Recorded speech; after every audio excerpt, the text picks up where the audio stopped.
Hey you guys, thanks for tuning in. So today I'm going to answer a question that I've been asked by so many people recently. And I'm sure you've probably wondered this too.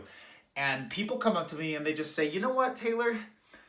I think I just need to do more cardio. I think I just need to do more cardio if I'm going to shed this body fat. And I'm telling you, you do not just need more cardio to lose weight or to burn body fat, okay? A lot of people just resort to this. So many clients in the past of mine have resorted to this because they just bought into the marketing of like these cardio programs, of at-home online infomercial programs, and just old science and old calorie counting stuff. And so a lot of people just say, well, if cardio burns a little bit more calories than weight training per workout, then it's clearly the superior option. You guys, you do not just need more cardio to lose weight or burn fat. Ask yourself this question: how many times did that work for you? And some of you might right now might be even saying, oh, it worked for me in the past. Great. Then why are you watching this video? If it worked, are you where you want to be? And if you can legitimately say, I'm where I want to be with my body and it's because of cardio, you should just stop playing this video right now and just, you don't even need to watch the rest of it because you've made it. But I guarantee the vast majority of you watching this video who are saying, well, cardio works, I've done it, but yet you're still not happy with where your body is, okay? So what you need to do is stop doing the same thing over and over again that you think works, that you have tricked yourself into believing works, for long-term success with fat loss and weight loss. And you need to start trying something different. So please, let's shatter this paradigm. I've been doing coaching for nearly 10 years with clients, and I have helped them lose tons of body fat with very minimal, if any, cardio at all in their program. And we've been able to lose 10 pounds, 20 pounds, 30 pounds, 40 pounds, 50 pounds. And I even did help one individual who also worked with another coach to lose over 100 pounds, okay? With very minimal cardio. So what you need, the only thing you need to do if you want to burn more body fat and lose weight from fat without cardio or minimal cardio is eat the right number of calories and the right ratio of proteins, carbs, and fats, or what we call macros, okay? We program this for you guys, and if you're not a client, we'll help you out with it, okay? Eat mostly fresh, natural occurring foods. This means non-processed foods. That means if you look at the food and it doesn't look like how it grows in nature or how you kill it in nature, then it's not a naturally occurring food and it is somewhat processed, okay? Minimize how many processed foods you're having to bare minimum 10, 15, maybe 20% of your diet, but probably get the majority of your foods naturally occurring, okay? Number 3, move 10,000 steps per day or more. Walk 10,000 steps per day or more. This sounds like a large number. It's really not if you're just a little bit proactive about it. I am relatively sedentary nowadays, doing more content, more coaching calls, those kind of things. I only train one client or teach one class a day for the most part, so I'm not really moving a whole lot. And I'm able to get over 10,000 steps every day. I'm at 11,424, and it's only 6:39 p.m. as I'm filming this video. Okay? Move 10,000 steps per day. Now you might say, well, it's faster to get those steps if I run.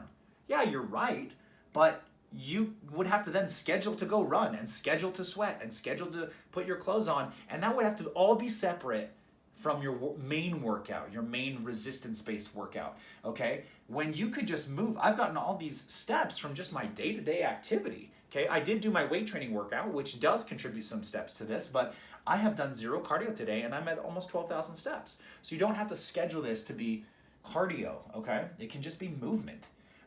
Lifting, or I write lifting, but what I mean is a resistance-based workout, body weight resistance, TRX resistance, resistance bands, dumbbells, kettlebells, even some machines are okay, but barbells, that kind of stuff. If you're doing a resistance-based workout 3 to 6 times a week, you're increasing metabolism. You're increasing your calorie burn potential over your lifetime, okay? It's far superior than cardio, and I'll explain why in a sec.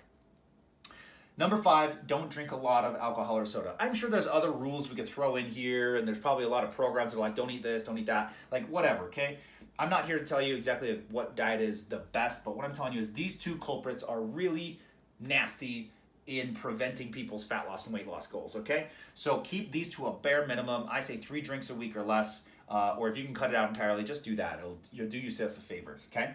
So what we need to ask ourselves in this is, okay, well, Taylor, science shows that cardio burns more calories in a single bout of cardio for however many minutes versus the calories burned from weights. So mathematically, Taylor, I should do more cardio, right? That's not the whole story. It might be true in one workout, but is it true cumulatively across an entire program? Let's look at what cardio actually does. Cardio is endurance training. What is endurance? It's the ability to go further and further on the same or less fuel, which means you're making yourself efficient, right? You're able to endure that activity for longer. You develop more efficiency of tolerance, of endurance, of cardiovascular endurance duration, okay? Now, what happens though is our body is an adaptive machine. It adapts to stress. It doesn't like to be under stress and it doesn't like to burn calories. It wants to survive and it wants to keep calories and store those as fat, like as a survival mechanism. So when you run for an extended period of time and you train your body to get more efficient, more fuel efficient, it burns fewer and fewer and fewer calories to accomplish the same goal. You would then, so for example, let's say, okay, you start running a mile, okay, every day, or 2 times a week, whatever. You run a mile. You're gonna burn X number of calories from running that mile, whatever it ends up being for you, okay? And you just keep running that mile, what's gonna happen is your body's gonna get better and better and better at that. And it's gonna be easier and easier and easier because of all the systems of your body and how they work, which means you're gonna burn fewer and fewer and fewer calories. It's like you becoming a Toyota Prius instead of a Mustang, right? Like you're just gonna burn less fuel. And so with that, you would have to then go 2 miles to burn the same amount of calories, and then eventually 3 miles to burn the same amount of calories, and then 4 miles. And so I hope you see what's happening here is in order for you to just, burn some more fat by needing more cardio, you're gonna have to keep adding and adding and adding and adding more cardio into your program, and it's eventually gonna become unsustainable. That is one reason why cardio is not the solution, the long-term solution for your fat loss goals, okay? Or even the short-term, really. The second is what you need to realize happens when you only do cardio or when you do cardio to excess and you start reducing your frequency of resistance training. If you're running and running and running and running, and all you're doing is that activity for exercise, or it's half to the majority of what you're doing for your workout program, your body wants to get really efficient at the activity that you're doing most, okay? So that means you're gonna lose weight, but you're going to lose muscle weight too. And the reason is your body's gonna register, hey, yeah, we might be lifting 1 or 2 times a week, or maybe 0, but we're running a whole hell of a lot. And so we need to be as light as possible. So let's get rid of any unnecessary muscle so we can be as light as possible to perform this activity of running even more efficiently and burn even fewer calories so that we can survive. So what ends up happening is you lose precious muscle. And I'm not talking bulky, big muscle building, bodybuilder type muscle. I'm talking like just the regular muscle that you have, right? And what's gonna happen is some of that is gonna start getting whittled down and shaved off. And some of the weight you lose is gonna come from that muscle mass. Every time you lose muscle, your metabolism, the amount of calories that you burn every day goes down and down and down and down and down. Which means you're running, you're becoming more efficient, you're burning less from your run, and you have to run further to burn the same or more calories. You're also shaving off your muscle mass, which means you're burning fewer and fewer and fewer calories in that run than if you had more muscle mass. Until eventually you are running your butt off and you're burning 1,000, 1,200 calories a day, maybe 1,500 calories a day because you have so little muscle mass and you are only doing cardio training. And so what ends up happening is it's way easier for you to gain the weight back because your metabolism just burns so low and you accidentally overeat, so you immediately store that food as body fat. Not immediately, but like if you don't burn those calories over the course of a day or 2, it's gonna get stored as body fat. And so it's a really vicious cycle that you're gonna put yourself through. If we could just focus on resistance training, I put weights here, but I mean resistance of any kind, resistance training. it promotes muscle. And I'm not saying you have to build muscle, but it promotes it, it sustains it, it keeps it. And though you don't burn as many calories in one weight training session versus the same time limit in a cardio session, you burn more calories throughout the entire day because the tissue is broken in such a way that it causes your body to need more calories to repair that muscle. And you're done burning calories from a cardio session within the time frame that your heart rate comes back down. Okay, once your oxygen deficit it has been recovered, you're done burning calories from that activity. And weight training, you'll still burn more calories for 24 hours, possibly 48 hours, depending on how much damage has been done to that muscle. Okay, so you're going to get an elevated metabolism from resistance training. The other thing to think about is what we just talked about. If you do choose to add even just a few pounds of muscle, 5 pounds of muscle, you guys, is like the size of my fist, okay? Imagine 5 pounds of muscle distributed all over my body. You wouldn't even notice it. But you add 5 pounds of muscle, you can burn upwards of another 250 calories per day sedentary, at rest. That's another 250 calories per day that you could use to eat food that you like and not gain fat, and on a non-workout day. How does that sound? So if you're doing more frequent resistance training and keeping your muscle mass or promoting it, your metabolic rate's going to go up. You're going to get to burn more calories. You're not going to lose your muscle mass, and you're going to get more food freedom than if you were to do the same duration of just consistent cardio over and over and over again and begin to lose muscle and lower your metabolism and have a higher likelihood that you're going to gain weight from accidental overeating. Okay? So this is also one more thing actually with resistance training versus cardio.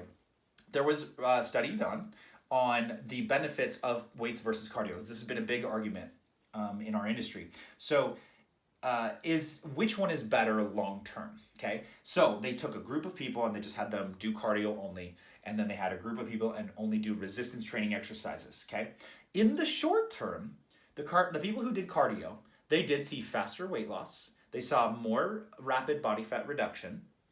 But eventually what happened was it was very short-lived. Their results stopped. They plateaued. And then they eventually had to, do what we talked about, which is like they'd have to do more and more and more and more in order to achieve the same result, okay? And they were losing muscle mass, okay? So when you do resistance training, in the short term, you do burn fewer calories. It does take slightly longer to reduce your body fat. It does. However, they surveyed, or they did some testing on these people and found that their health markers, the people who did resistance training only, ended up being metabolically healthier individuals than the cardiovascular training people who only did cardio, okay, in the long term. And then the people who did resistance training continued to see results over time, long after the cardio people had plateaued and leveled off. So the real question you have to ask yourself is this: do you want a quick fix? Because if you want a quick fix where you can lose a handful of pounds, but then you go through these vicious cycles of gaining the weight back and lowering your metabolism and putting on body fat that you don't want, not having a lot of food freedom, but you get the satisfaction of losing weight faster, well then yeah, do cardio only. But if you want lifetime benefit, if you want a healthier body metabolically, if you want more food freedom over time, I highly advise that you do more resistance training workouts 3 to 6 times a week with very minimal cardio. At most, I've been training for 10 years, and at most I do some walking, maybe like focused cardio sessions, like 3 a week, maybe, and I'm not even doing that right now. And I run for like 1 to 2, maybe 3 miles. And that's honestly just so I can keep my cardiovascular conditioning. It has nothing to do with fat loss. It's my cardiovascular conditioning. I like the ability to run a 6-minute mile. It's just fun for me, okay? But I don't really attribute any of my body composition, my fat loss goals to my cardio. Most of what I've done over the years is these resistance training workouts. Okay, so now you're probably saying, well, Taylor, I've done all those things. I'm still not losing fat. I have the answer for you, okay? It's very unlikely that you are someone who has an extremely rare genetic condition or hormone disorder which these people do exist. I have worked with them, but they're few and far between. These people sometimes have such a crazy hormone imbalance that even if they do all the right things and they're doing this next rule that we're going to talk about, they still don't lose the body fat, okay? But, 99% of the time, that's not going to be you, okay? So the number one tool to lose 2 pounds of actual body fat tissue plus a little bit more weight from water loss each week, per week, with no cardio, and I've done a video on this so I can tell you which one it is. The number one tool to accomplish that result is to track your food, you guys. Track your food. So many of you don't want to track your food. I get it. It feels tedious, okay? But I promise you, if you use the app called MyFitnessPal and you take the time to learn it, it's not very long to learn it. The basic functionality of tracking, scanning the items, logging the items, they get saved in a food list that's very easy to re-add, the serving size is saved, and then just making sure that you're hitting the calorie target, close to the calorie target, and close to the macro target. We recommend within 1 to 200 calories of the calorie target and within 3 to 5%, 1 to 5% of the macro target. Then you will, and you do these other things, you will be able to lose 2 pounds of fat per week with no cardio. There's the video that I'm referring to is the video that I titled How to Consistently Lose 1 to 2 pounds of fat or weight per week consistently, something like that. If you find that video on our YouTube channel, it will explain how just through weight training and walking that you can achieve this result. But I'm telling you, if you're not losing body fat, if you're not losing the weight that you want, and you feel like you're eating the right amount, you feel like you're not eating processed foods, you're walking, you're lifting 3 to 6 times a week, you're not drinking alcohol or soda, but you aren't losing body fat, ask yourself this: are you tracking your food every single day? Because it's unlikely that that's the truth. Because if you were tracking your food, you would notice patterns. And you might not notice them, but we as your coaches would notice patterns that would say, you're consistently overeating on carbohydrates or fats, or your protein is consistently low, or you're chronically eating 800 calories a day, not your sustainable healthy BMR of 1400 per day, or you have had 5 DoorDash meals this week that put you over your calories and you're staying the same weight because you were in a deficit, but then you ordered out and that brought you out of your deficit. We can find that information for you guys. We can help you solve this problem, but you got to track your food. And you don't have to do this for the rest of your life, but I recommend you get in the habit of doing this for at least a few weeks till you can really start to understand your food behavior, because this will be the ticket for you to not need cardio to lose 2 pounds of fat per week. And that has been the primary solution of what I've done to help a lot of you. Some of you may be even watching this video. I can say names, but I'll keep it anonymous just in case. But some of those whiteboard results pictures we have come from clients that I've worked with, and Corey and all the other trainers. And a lot of it comes down to just tracking their food and turning it in. And then all of a sudden they're losing weight, okay? Losing body fat. So I know this video has been long. I hope you watched all of it because it's very valuable. Let me know if you have further questions about this, you guys. I promise this is the ticket, okay? You don't just need more cardio. Let's work on tracking your food, okay? All right. Let me know if you need help. Talk to you soon. Bye.